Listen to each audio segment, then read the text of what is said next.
2025年世界中学生运动会结束，咱台湾是摕到74块奖牌，包含着24块金牌。其中一块标枪的金牌是台东县关山国中的曲邦宪摕到，佮创下大会新冠纪录。也毋过，这项国际比赛是无列入去国公奖助学金的项目内底，无法度来申请。台东县表示是依照台东县体育奖助学金设置要点，用专案来发奖助学金。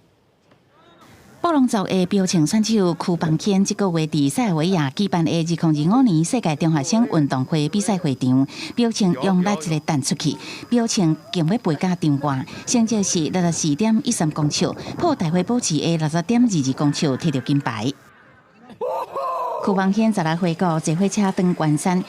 国中的同学用布隆族人对帕拉人做过英语保证公仪式迎接。培训教练讲，曲邦宪可能有家族的帕拉会晓用标枪帕拉的血统，真有天才。动作就是轻松的上去，也是蛮意外的。他在学校练习的时候，没有到那么好，对，那个状态可能还没起来，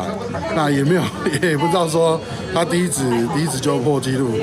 不过这项比赛无伫国公体育奖章加奖助学金颁发的比赛项目，无到申请国公奖助学金。不过台东县家己定台东县体育奖助学金设定要点，会专案予伊6万块的奖学金。是我们台东之光，所以我们教育处会特别用专案的方式，给予邱同学最高的一个鼓励。曲邦宪说来会继续参加全国中等学校运动会，伊希望会当阁摕金牌，伫标枪运动项目好好发展。公视新闻采访报道。